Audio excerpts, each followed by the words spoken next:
Now it's starting, and I'm going to let everybody.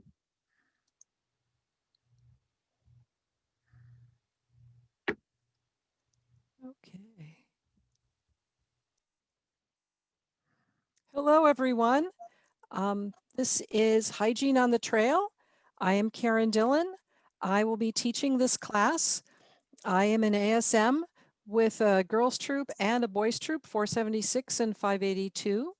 And I'm looking forward to telling you everything I have learned, the good, bad, and the ugly, about hygiene on the trail. I'm hoping that we have plenty of time for questions. You can certainly put them into the chat. John Craig is here to help moderate the presentation and keep track of the questions. And then I will answer them either during the presentation or at the end. Also, everyone, please look at the chat. The presentation I'm giving tonight is on in my Dropbox folder. So everyone will have access to a copy of it right now, plus some other presentations I've done. So you don't need to take a lot of notes because I've given you the presentation. Okay, so with that, I am going to share my screen and start the presentation. Okay. So tonight, I'm talking about hygiene on the trail. There's a lot of topics to cover, but what I found is most useful to people and to leaders and to adults is to talk about the problems and how do you identify them, how do you prevent them, and how do you solve them. So since we only have a little bit less than 50 minutes to do this, I want to go through and talk about the problems. So my goals tonight are to give you the information you need to teach your scouts and leaders, right? Because not only am I educating you, I want to educate you to help others in your unit. There is a full presentation in Dropbox that has all modules, everything from leave no trace to all the topics I'm covering, plus like Philmont smellables, showering, and other hygiene topics. Tonight, I'm not going to cover anything related to COVID because that is really a special topic and I'm doing a much more general talk. Okay, this is the core presentation that you can use for training. It's divided into 9 modules that you can see listed here, so that if you wish to take it, edit it, and use it, it's all organized for you. The Dropbox URL that I'm showing right now, that is in the chat. So you can just copy it from there. You don't need to try to copy it from here. Okay, so now let's start. As a leader or as an adult, before you go on a trek, figure out what hygiene issues are we going to face. Different treks have different issues, but also look at the experience level of your scouts. If you have a brand new scout who's never camped, never been in the outdoors, you're going to have a different kind of an issue than when you have the older scouts who are fairly experienced and maybe have gotten sloppy in their ways. So figure out what needs to be taught and what do you teach versus using your older scouts. Clearly they are the ones that we're trying to have teach our younger scouts. So figure out what issues should be taught by whom. But really identify who has never been on the trail and who's never camped. Also figure out what supplies you need and what problems might come up. And we'll be going through these topics, okay?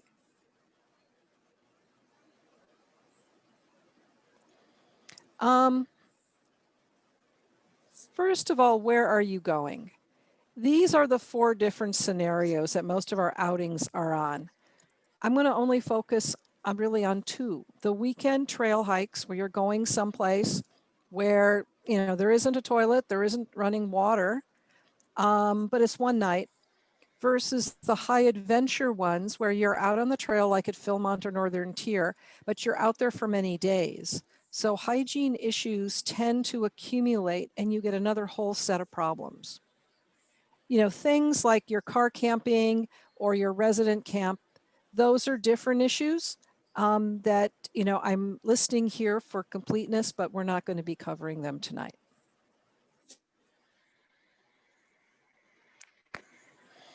Okay, so talking with your scouts, clearly your senior scouts can teach the outdoor code and leave no trace. That they've got to have that basic understanding before we go any further. But when you start to get to other issues, like when you start to have the female scouts and you want to talk about menstruation, maybe you're a female senior scout or you're venture scouts. There are some awesome venture scouts who are in the 16 to 20 something range who work so well with younger scouts and who can really cover a lot of these issues in a way that teen girls can really relate to.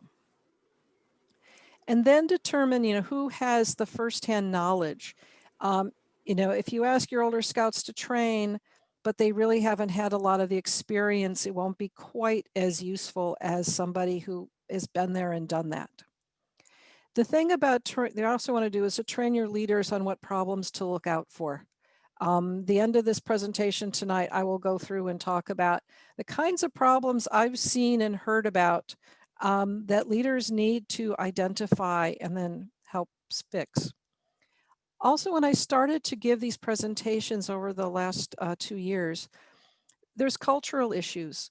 The talk that I'm going to give is I'm going to be talking about, all kinds of hygiene issues, male and female, and many cultures are not comfortable with talking about it. And I think you'll understand it based upon your unit, but how do you still train people? And I'm going to give you some ideas about that as well. Toileting topics, as my son would say, Mom, you're being a TMI, too much information. And I see that with my scouts sometimes, but you got to cover it. If you've got someone where you really can't talk about it, there are a lot of obviously great videos out there. You may want to give these to your patrol or your unit if there's something where they need to learn about, but they don't want to talk about it. I've got here some great URLs. And then at the references at the very last slide, there are more sources, either books or websites that you can use to distribute to your crews. Demonstrating a lot of this is really helpful. Digging cat holes, going out and actually doing it, learning how to squat down, obviously not going to the bathroom in front of anybody. Of course, we wouldn't do that. But those kinds of things, having, an older scout come and do it is really important. And also at camp, on many of our outings, I would pull the scouts aside and say, okay, let's talk about, we're here in the camp. Where are you going to dig the cat hole? Where can you go to the bathroom privately? Where should you avoid because we know there's poison oak? Help them figure it out. Don't assume that they can do it on their own. Female hygiene issues. What I'm finding is that the older girls in my troop, they know what to do. There's nothing I can give to them. I can have extra supplies, but I'm not going to tell them, how to take care of themselves. They've got it figured out, especially the ones who are active in sports or who are already doing camping. It's the younger girls. It's the brand new scouts, the 11-year-old, the 12-year-old, the ones who may have started menstruating now, maybe they haven't. They're the ones who need a little bit of extra time or extra help. Sometimes you may just want to talk to their parent or their mom, parent, or guardian and have them talk to the daughter, depending upon how comfortable everybody is in talking about it. The issues that we're finding are clearly supplies. I always carry extra supplies with me. We tell our scouts to be prepared, but this is not one where you want them to run out. How do you keep clean on the trail? Accidents such as bleeding through onto clothes, cramps and medications, and just having your period while on the trail. So when you talk to your group, I mean, it's really working with the parents to figure out where they are and how do you talk about it. Okay, so let's start with toileting on the trail. I'm sure we all have read Leave No Trace in the outdoor code. You need to follow that. I'm not diminishing it, but honestly, it's never as easy as it sounds. Digging a hole 8 inches deep in a lot of places in California is really tough. So what do? People don't tell the scouts what to do next. So, but don't assume they'll ask you questions either during training or on the trail. Often what I've had is the scouts might come up to me during a backpacking trip and whisper, how do I go to the bathroom on the trail? I don't know how to do it. You know, so it's like you have to make sure that you're approachable and then you work with them and answer the question. But try to do training first. These are the key topics. Don't assume everybody knows about all of these. Hand sanitation.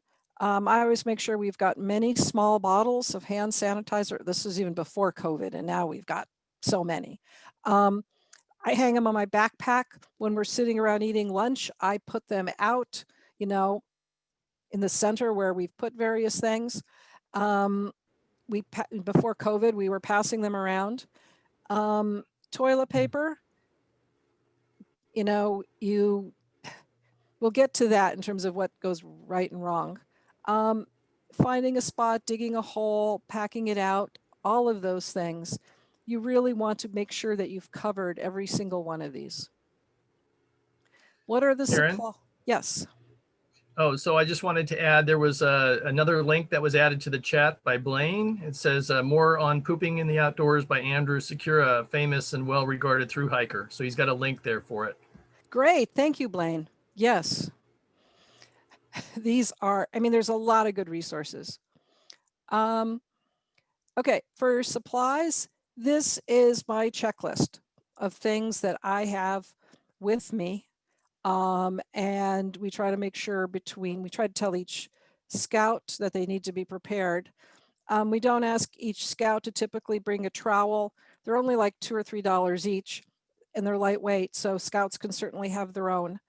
We try to have at least 2 in a crew. And again, the wipes and the menstrual supplies and toilet paper. Scouts typically use either no toilet paper or they try to use half a roll of toilet paper.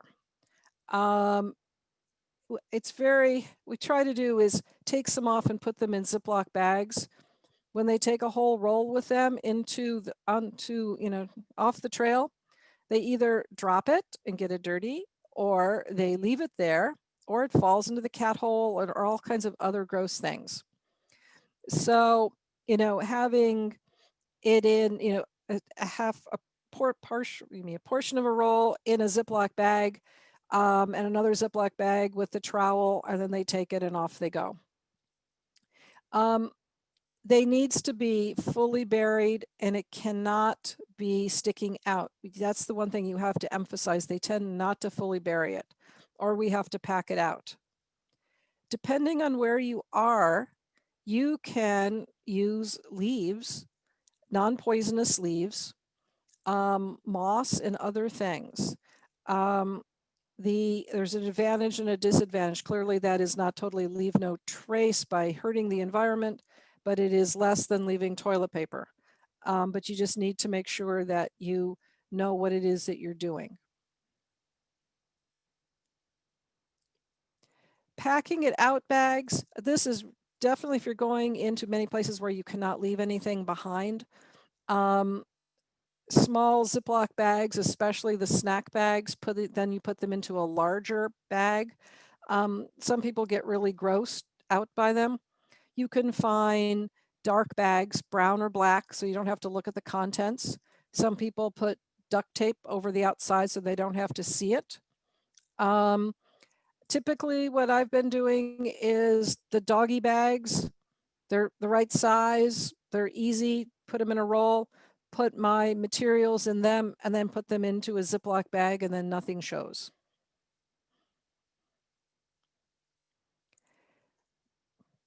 Okay, so you're ready to go. You need to find a spot.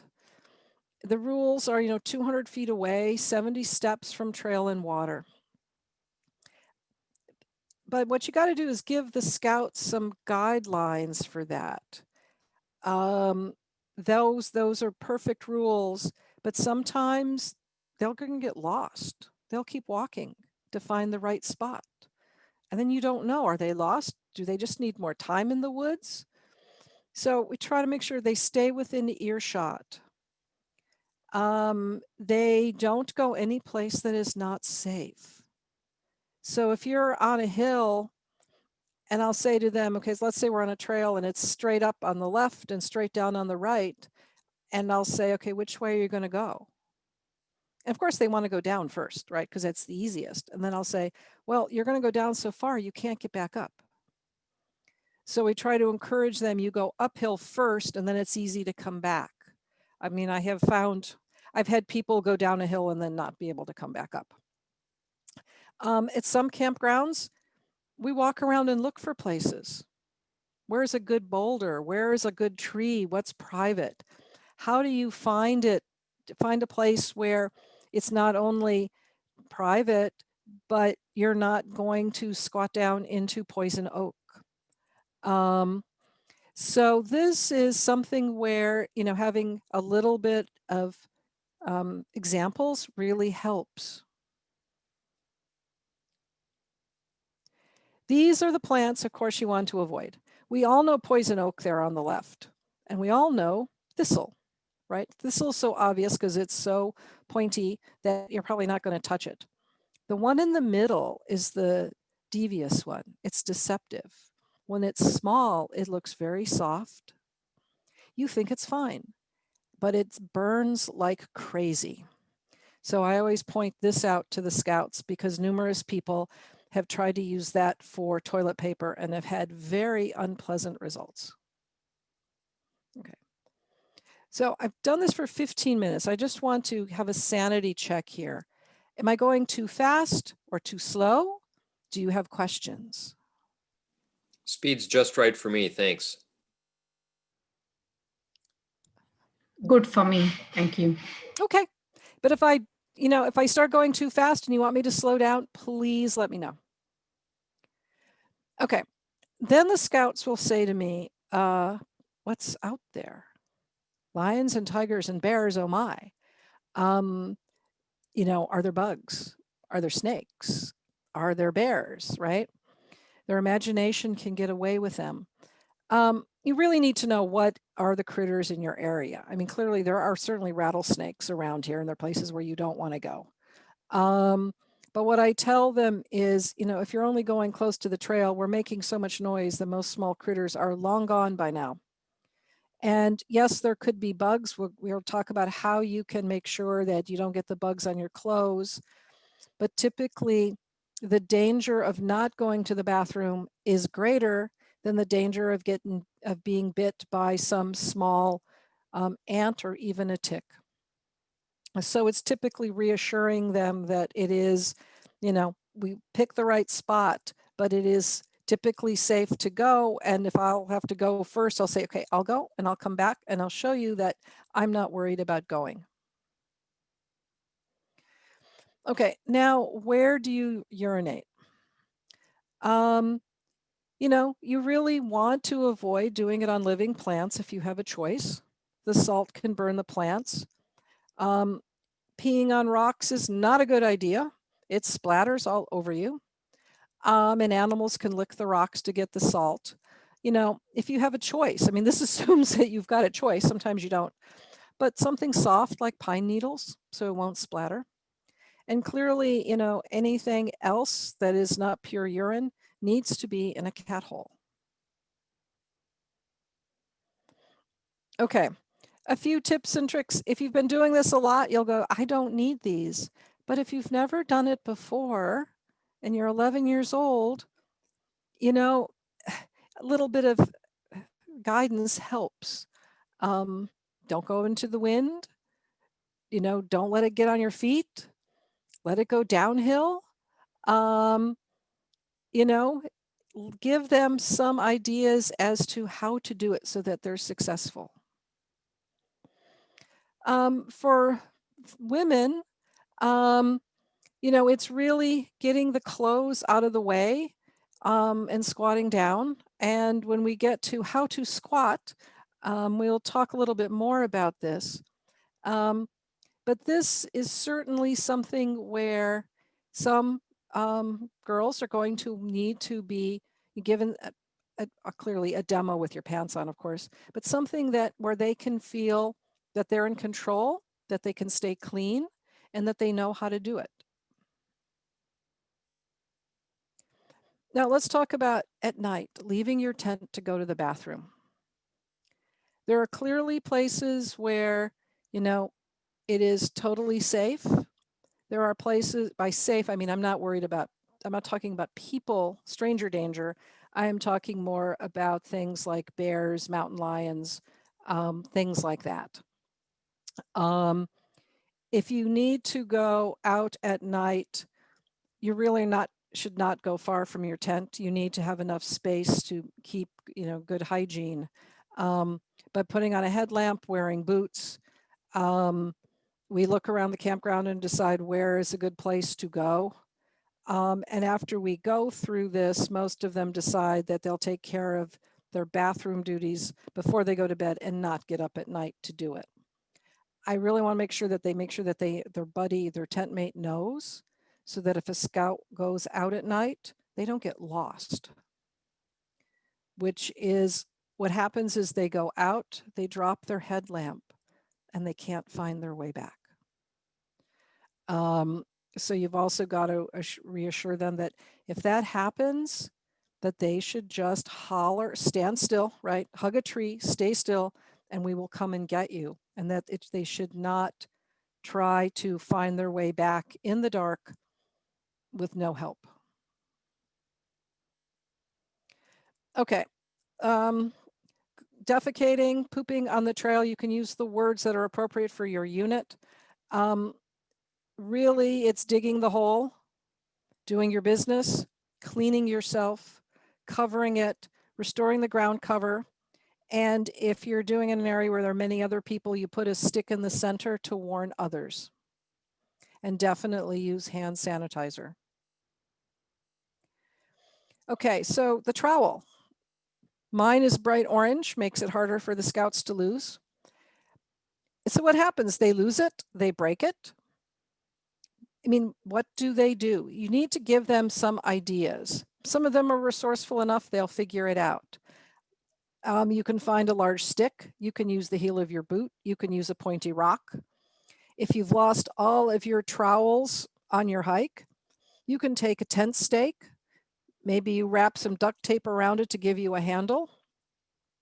But there are definitely many things you can use to dig a hole if you have lost the trowel. They're fairly strong. They don't break under normal use, but sometimes people get carried away. So here's the one that nobody talks about is, okay, you get out there and you can't dig the hole. You're in the Sierras and it's solid rock. You're in Northern Tier and it's all granite. What do? Right? The purpose of the leave no trace is to make sure that everything you leave there, your feces are completely covered so that critters can't get to them. So you need to be clever in terms of, sometimes I will move a rock that creates a hole, use that as my hole and then replace the rock or replace the logs, cover rocks on top so that I have my 6 to 8 inches of something that completely contains the feces. Talk to your scouts about this, because most times you can't dig a hole 6 to 8 inches. The ground is much too hard, especially now here with the drought. The ground is hard packed. It is really hard. So you got to give them the information so that they can live up to the intent of leave no trace and all of that, even in certain conditions. Okay, don't laugh. They miss. You dig the hole and they miss. So what do? This is a good way to describe to them that your trowel only touches dirt. Your trowel never touches feces. And once you tell the scouts that, they suddenly feel a whole lot better about taking a trowel away because it's only dirty from dirt. There's nothing else on it. So you can tell them, okay, you've missed, but then move it to where it's supposed to be and cover it up and do the right thing. Then they giggle. You've broken the ice, a little bit of jokes, and then you can talk about more things. Okay, for squatting, many of them drop their pants on the ground, get them filthy, have accidents into them. Telling them about, making sure you have a wide foot stance, making sure that you move your clothes out of the way, and the deeper the squat, the better. Now here is where the training session counts. This is what, there's a venture, a very amazing venture woman who is head of the National Venture group. She told me what she does. She puts her leggings on under her pants and she demonstrates all of this because she's got her leggings on. It's totally correct for YPT. And she shows them how to do these. And it has been very good for the young women. This slide is really aimed at the adults. The adults who have knee problems, hip problems, quadricep problems. What if you can't squat? Right? What do? Right? And this is more common than you would think. For me, on my first 50 miler, I slipped the first day and I tore my quadricep and I was in pretty bad pain. I was okay to hike, but I couldn't squat. So it was like, I got to figure this out. So most of these are things that I had to do because my quadriceps were shot. Pretty much you can lean against something, a tree, a boulder, and squat as low as you can. If you've worked out in the gym, these are called wall squats. Something where you're taking the pressure off of your joints and your quadriceps. Some people actually find two rocks or two logs that are close together and you sit on one with your feet on the other, sitting on a log and hanging off the end.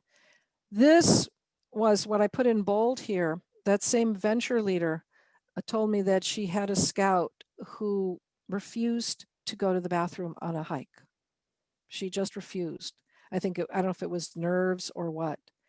And because she was getting more nervous, things got worse and worse. They found her a log and she sat there. They left her. Half an hour later, she was successful. And after that, everything was fine.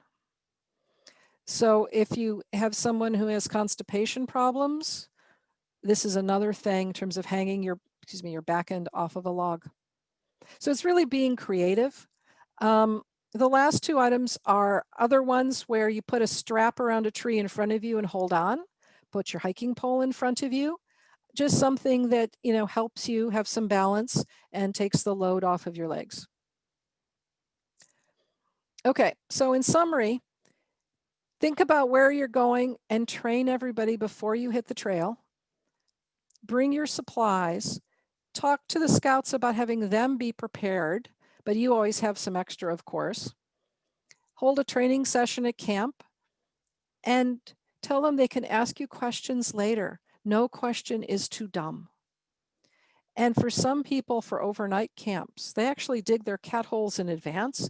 I don't know how they find them in the middle of the night, but they say that they do.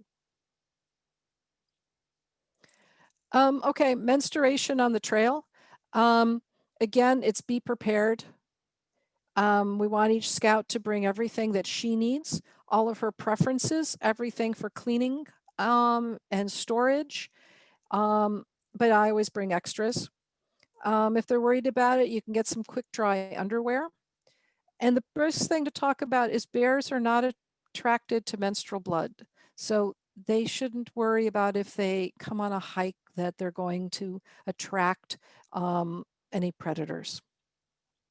If anyone is worried about cramps, it's really talk to the guardians about what is the appropriate medications and follow your troop policy for whether it's an OTC medication or a prescription medication. This is the one where if the girl has bleeding and it gets on her clothes, this is really a problem for some young women. Really, you can work with them so that they can clean their clothes. I talk here about camp suds. Extra clothes, or again, a coat, a scarf, a long sleeve shirt that can tie around her waist.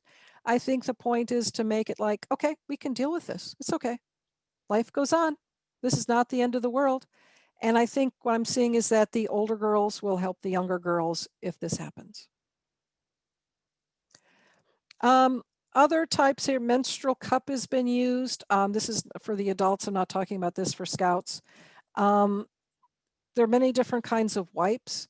You really want to find out what works best for you in terms of what you want to carry on a long hike. And in terms of your Ziploc bags, the freezer versions are much more durable and will last longer. Okay, so now what I'd like to do is talk a little bit about two classes of problems. I've covered a lot of problems so far, but there are of course a few more. You've got problems for the first day on the trail when scouts are inexperienced. And then you've got the cumulative problems. When poor hygiene builds up over more days and you start to have medical problems. Scouts don't do this, in my experience, especially on the trail, because they've got either have the toilet paper or whatever. You know, really what you got to do is encourage them to do it. But our first aid kits would carry diaper rash cream, Vaseline, zinc oxide, something, because after a while, you'll notice that some scouts start to walk funny. They have some kind of rash and they really don't want to talk about it. So it's a matter of perhaps trying to talk to them to identify it, maybe talk to the SPL and see if the SPL can help. In terms of, as a leader, you want them to be able to have some kind of ointment to use, but you do not want them to touch the tube and contaminate it. So you really want to apply it to their finger somehow without them touching it, or spreading it with a clean utensil onto something so that they can take it. This one was a huge issue when we had norovirus at one of the week-long camps. And so we got very good at being able to dispense diaper rash cream to the scouts. And once they got relief, they had no problem coming back for more. This is the one where the scouts, as I said before, they'll walk up to me and whisper, I've never done this before. How do I do it? And they think everybody is watching and they're avoiding to going. And so what I will do is we'll stop and I'll say, hey, this is a good place to go. If I need to go, I'd go over there. Some of you might want to go over here. And then I kind of keep mental track of who's gone and who hasn't gone. It's also a good way to prevent dehydration. These are for new scouts, right? These aren't for your experienced scouts. But after they've done it a couple times, they're okay.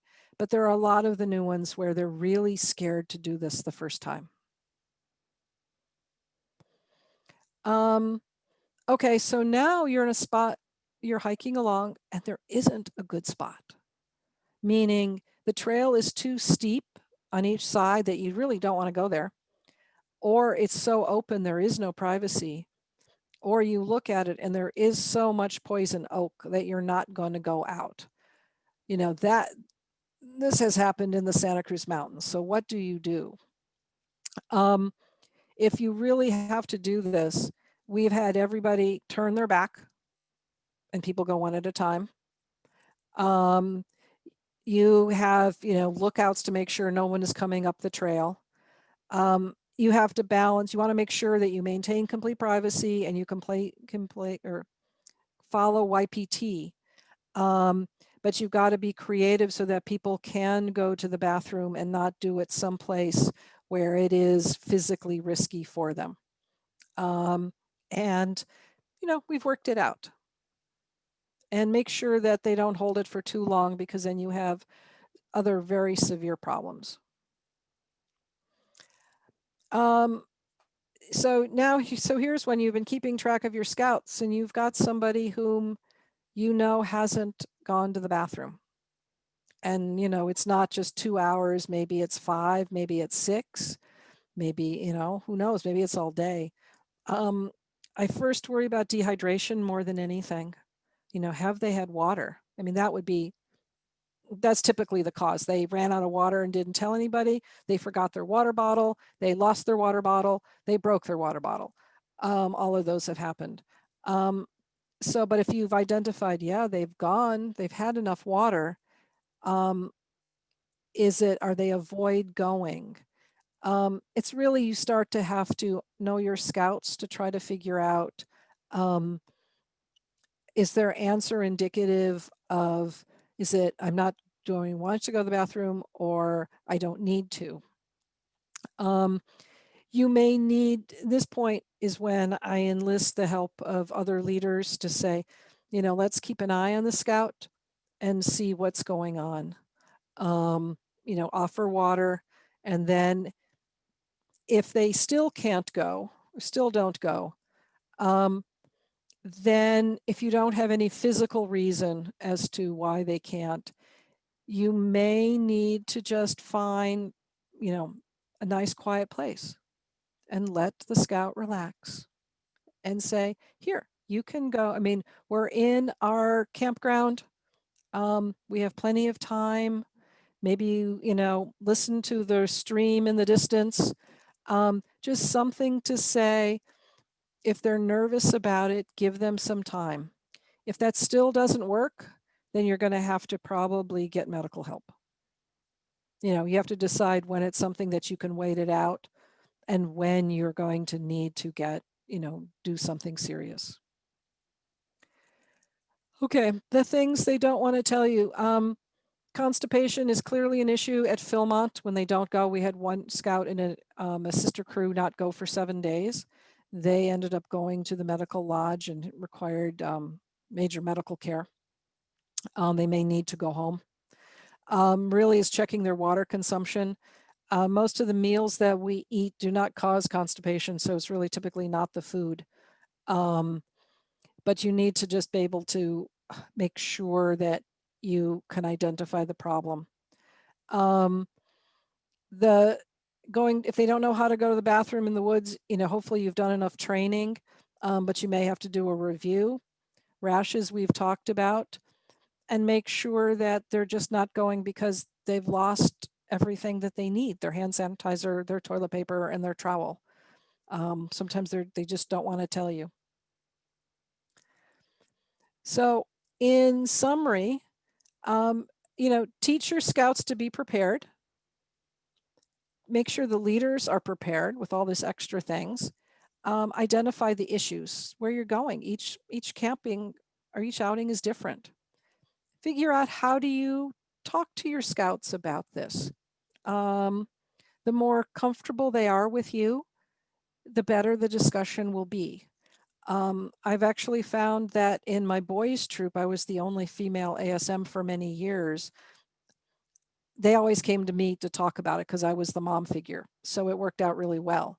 But, you don't want to have to rely upon that. But, you figure out who can do the training. And if it's delicate topics because of cultural issues or just general sensitivity, there's so many other resources online that you can use to help teach them and avoid any embarrassing situations. And then learn how to identify potential problems before they become serious. These are many resources. web pages, videos, blogs, and other things that complement what I said. Again, this is the presentation that you can get, so you don't have to copy these down.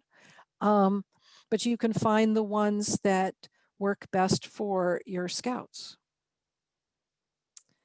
And lastly, this is my URL or my email address. If you have any problems getting the presentation off of Dropbox, and you just want me to mail it to you or send you a PDF, feel free to email me. Or if you have any other questions that come up later, feel free to send me a question. So with that, I'm going to stop my screen share and open this up to questions.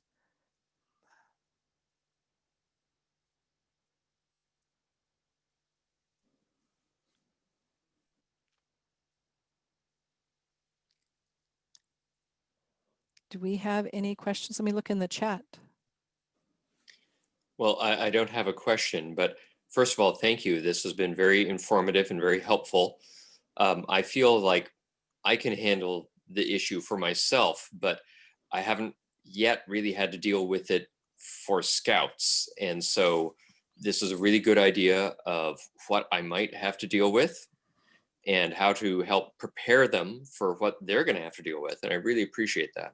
Oh, thank you. One thing that came to mind is I've found the advice somewhere along the line that when you go to Cub camp, like a family camp, sometimes there will be Cub Scouts who get blocked up.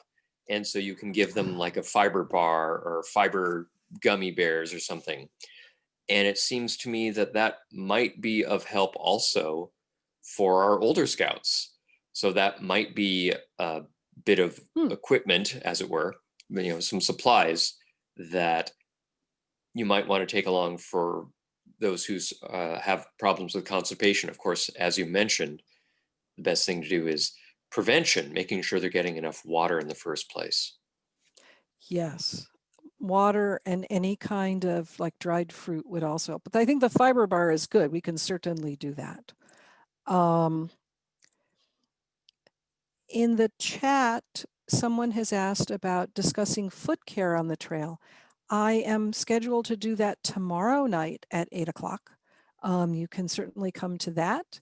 And the presentation that I'm giving tomorrow is in the same Dropbox directory that I publicized tonight.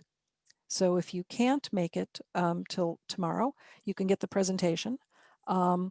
Or I have no problem with answering some questions when we're done here with, the hygiene. I can talk about foot care.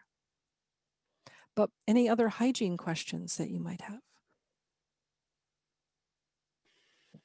Just thank you, because you're heading in a whole new direction for scouting, and girls are a part of it. So thank you for being informative. Oh, you're welcome. You're certainly welcome. And the other thing I'm noticing, and that especially in Silicon Valley, is that more and more of our scouts have less and less outdoor experience when they join scouting. So they don't come equipped to know how to run around the woods and do things like they did before. So we have more to teach now than maybe we did 10 years ago. No, their families aren't camping. They may have never gone camping. They may never have picked a wild berry. They'll come to me, I found a blackberry. I need to go and wash it right away. I can't eat it. I'm like, well, maybe we can just eat it off of the bush. But yeah, things change. Scouting evolves. And I think you're right with the girls. We have different issues, but, it's fine.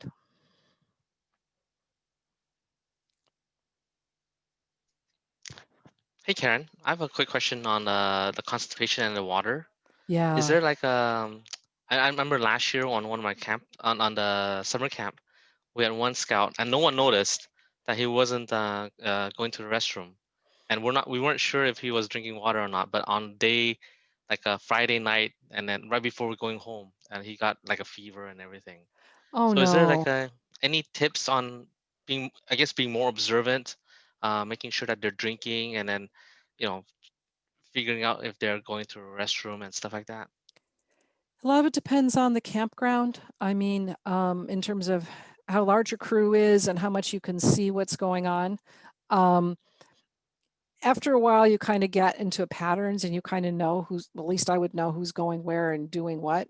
And I would know somebody like, you've never gone into the bathroom. I've never seen you. But I would start with saying, you know, how much water did you have today? Right? What did you have for dinner? How are you feeling? Often you can tell by their activity, because most times they're running around like crazy and then suddenly they're less active, right? They're sitting down more. To me, that's always the first clue that there's something wrong. And then we just spend a little bit more time watching. Or they're not eating as much at dinner because their tummy doesn't feel as well. It's hard to figure out at first what it is. But it typically starts with not having enough water. Okay, thank you. Yeah, I think so. I guess the answer is more observant is the number one first thing. Yeah, and the thing is with the water, you know, if you're in a place where the water has a little bit of a taste to it, some scouts won't drink it, or they drink less. So if that is the case, depends on how we've purified the water. You know, is it something where we filtered it, or if we use tablets like at Northern Tier, sometimes people don't like the taste of the iodine in the water, so they're not drinking it. I always have some kind of, it's like Gatorade powder. They're called Noon tablets. I love those. And if I've got a scout, you know, that's really not drinking anything, I say, would you like some lemon flavored water today? I'll share my Gatorade powder with you, right? And then sometimes you can tell by the reaction right away, like, okay, we figured it out. You don't like the taste of it. So yeah, it's trial and error. Yeah. John. Yeah, sometimes we found it useful to have a water bottle check. So first you're making sure that they have their water bottle with them. Yes. And the second thing is you're checking to see how much water they have drank since they left camp or since they've been on the trail or whatnot. And if you see that it's mostly full, you know they haven't been drinking very much. But if you do see it's mostly full, you can ask them, did you refill it already? So that's another possibility too. Just doing a water bottle check from time to time. That's good. Kind I of like get you that. in touch with it. Yeah. And on my first backpacking trips with 476, Kathy Lucas was there, and she said she became the self-declared water nag. And every, half an hour, she would say, water nag time, everybody must drink now, with her booming voice. And everybody would have to take out their water bottle or, their Camelback hose, and we would all take a drink. And then you can kind of watch and see, that one scout's not taking any bottles out and they don't have a Camelback. What's going on? Like that. Yeah, So Robertson, you mentioned that an incident happened at summer camp, right? Yes. Yeah. So there you might, be able to do something at mealtime and make sure that everybody is drinking, water or juice, or if they've got bug juice, say, okay, make sure everybody's got a cup. And before they get up from the table, see how much liquid is left in that cup. And if somebody's not touched it, you don't want to say, okay, chug, but approach them and say, hey, I noticed you haven't touched that. What's going on? And see if you can help them get some more liquid in. So I think that might be one way to help prevent problems, at least at summer camp. I think so. And again, both camps, we had someone go to the a medical lodge. So, and again, the second one, they actually had a fever that day. So, ooh, that's bad. yeah, but water and constipation. I have a question. So Yes. we were talking about constipation, but what if the opposite happens during the backpacking trip? Loose motion or diarrhea? Have you come across those situations too? twice, not backpacking, but at 2 residence camps. We had the norovirus go through twice. That was a real disaster. For that, again, it's the first thing is water and electrolytes, making sure that that is maintained. And there's typically enough diluted Gatorade to give them at least the electrolytes. Then it is the typically keeping them very clean, wiping their bottoms very well to make sure the rash don't build up with the Vaseline or the diaper rash ointment. If we have an assortment of foods, then we do the bananas and crackers meal. Like at Emerald Bay, I pilfered every single banana I could find at the camp to feed them, and I bought every bottle of Gatorade just to keep them going. If it's really serious diarrhea, then you're going to have to get medical aids. Typically, it's uncomfortable, but it's not totally debilitating. At Camp High Sierra, when the norovirus went through, we went and got bottles of bleach water, and because we had our own toilet in the campground, and we had everybody basically clean the toilet after every use and the doorknobs after every use, and hand sanitizer and the diaper rash ointment, and then again the Gatorade. And typically they were only sick. Well, we had a great nurse as well. So anybody who was seriously sick went to see the nurse. But everyone else, they were typically sick for 24, 36 hours and then they recovered. But yeah, it happens. Sanitation and cleaning your dishes is also really important to avoid that issue, especially if you have a long trek. If you're not cleaning your dishes every night and making sure to sanitize with your bleach tablet or your bleach every night, then things can build up over a period of days, and it's by the 3rd or 4th day that's when you're having intestinal issues due to lack of sanitation. So the boys especially, and the girls to a certain extent, like to skip on the sanitize step, but it's important. Yes. And putting the dishes in boiling water right before you use them is a really good way to deal with that in all of your utensils, and having bottles of hand sanitizer everywhere and passing it around. And I found that at one of the camps from this summer, for the girls, I got lavender flavored hand sanitizer. And I walked all around camp going, anybody want some? And it was a novelty and they loved it. And, we got twice the usage of hand sanitizer. And with the boys, I hang it from my pack and then I pass it around at each meal. So yeah, thank you, Beth. Yes. In terms of other hygiene issues, on a long hike, taking showers and things, maybe you'll find, a shower at some of the resident camps. Maybe you're just jumping in the lake. Trying to keep them clean overall is always good. But you just have to figure out what's available based upon where you are. Okay. I think we're at the time limit, but I'm certainly will stay until all questions are answered.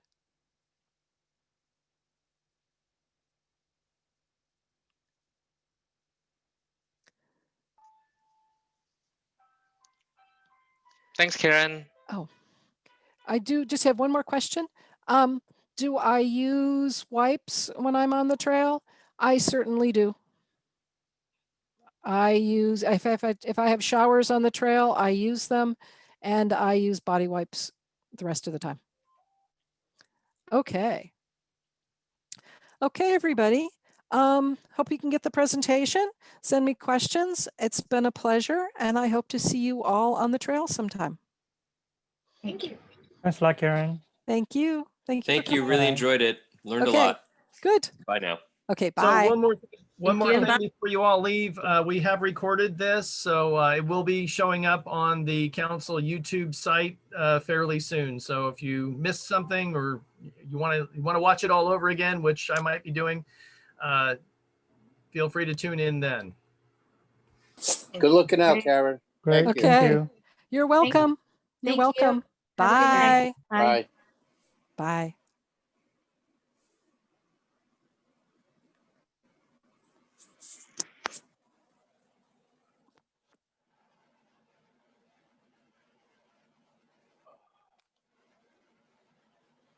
Oh, man.